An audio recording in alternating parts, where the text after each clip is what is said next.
Antisipasi, untuk arus mudik Nataru maupun jalur wisata, kita sudah menyiapkan beberapa strategi ya, maupun cara bertindak, di lapangan, baik itu kontraflow ya, kemudian one way, pengalihan arus, membuka tutup, arus lalu lintas, ini sudah kita siapkan semua. Namun pada saat libur Natal kemarin, ini ada 2 gelombang Mas Bram. Ada libur Natal, kemudian libur nanti Tahun Baru. Kemungkinan di gelombang kedua, nanti juga akan ada bangkitan kembali ya, masyarakat yang akan, menuju ke arah timur, barat, selatan, kemudian ke arah jalur wisata. Ini semua sudah kita siapkan. Pada saat libur Natal kemarin, karena peningkatannya ini tidak signifikan, hanya sekitar 20% ya. Artinya dari indikator-indikator yang ada, itu kita hanya melakukan, rekayasa lalu lintas 1 kali ya di jalan Jakarta Cikampek, kemudian di Bogor juga di Puncak, juga kita melakukan rekayasa lalu lintas itu seperti weekend ya. Kemudian di jalur Pantura, di jalan nasional, kita melakukan kontraflow di tempat pembangunan jembatan, ini juga cenderung normal ya. Kemudian ke arah barat, ke arah Merak yang mengarah ke Sumatera, kita melakukan, strategi delaying system. Artinya kendaraan yang akan masuk ke dermaga Pelabuhan Merak, kita delay-kan, yaitu di kilometer 43 rest area, kemudian di kilometer 68, dan di Cikuasa Atas sebagai stopper.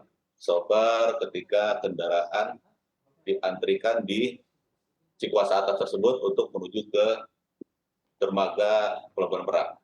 Namun dari evaluasi libur Natal kemarin, ini arus lalu lintas juga cenderung normal ya, ada peningkatan sedikit ke arah Sumatera, sehingga alternatif kedua untuk strategi di Pelabuhan Merak ini atau penyeberangan, kita menyiapkan pelabuhan alternatif ini tidak digunakan.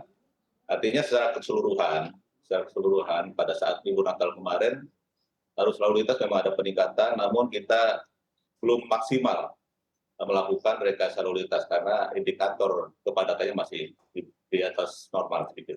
Oke, baik. Berarti ada 2 gelombang begitu ya terkait peningkatan arus lalu lintas ini, Betul. Pak Aan, di mana sebelum Natal dan juga kalau kita lihat di akhir pekan nanti ada menjelang Tahun Baru. Apakah memang nanti puncaknya itu ada di menjelang Tahun Baru dan kira-kira peningkatannya, dari arus lalu lintasnya sendiri akan ada di berapa persen, Pak Aan?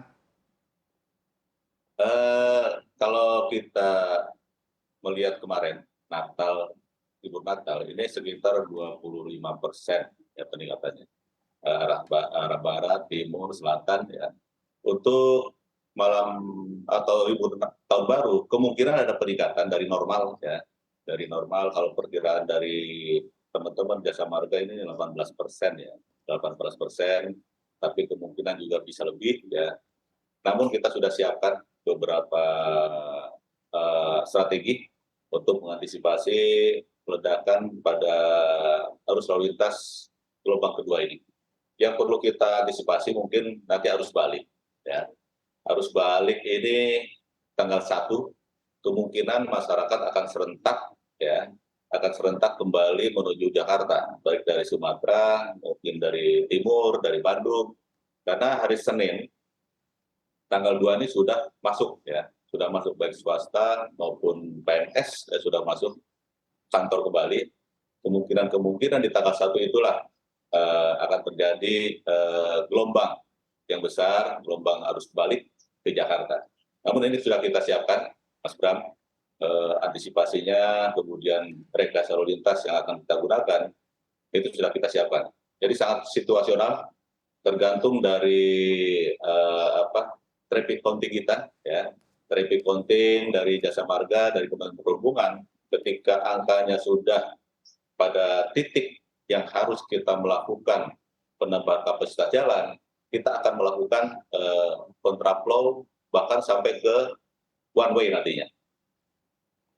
Oke, baik. Demikian. Oke, baik Pak. Dengan adanya rekayasa lalu lintas yang tentunya sudah disiapkan juga oleh pihak kepolisian beserta jasa marga nanti begitu ya, bahkan hingga arus balik nanti sebetulnya apakah memang juga terdapat peluang ataupun ada juga nantinya kepadatan di arus lalu lintas yang mana juga biasanya yang mana juga dipenuhi dengan kepadatan dari kendaraan para masyarakat yang berlibur? Ya, kemungkinan ada beberapa titik ya yang kita prediksi untuk Jakarta Cikampek ini nanti pada arus gelombang kedua masih tetap di kilometer 48. Ini pertemuan antara elevated LBZ dengan jalur yang ada di bawah. Ini pasti terjadi bottleneck, terjadi perlambatan ya. Kemudian di beberapa titik di antara 48 sampai 61 juga ini masih ada pembangunan jembatan yang belum selesai ya. Ini pun kita antisipasi karena terjadi bottleneck di sana. Kemudian dari 72, artinya dari Cikampek menuju ke Cipali, karena kita tahu Cikampek itu sudah 4 lajur sekarang, sudah 4 lajur ya. Kemudian Cipali masih 2. Ini artinya apa? Kalau dari Cikampek sudah deras ya, sudah padat, menuju ke Cipali hanya 2 lajur, kita mau tidak mau harus melakukan rekayasa lalu lintas di sana. Itu sudah kita antisipasi juga di 72 ya. Kita akan melakukan kontraflow dari 72 sampai 106. Kemudian yang kedua, trouble spot yang kedua di rest area. Ya. Rest area ini menjadi trouble spot, namun alhamdulillah Natal kemarin ini hanya terjadi di rest area 86 ya. Selebihnya masih lancar karena kapasitasnya masih terpenuhi. Nah, nanti untuk libur tahun baru ini kita persiapkan juga untuk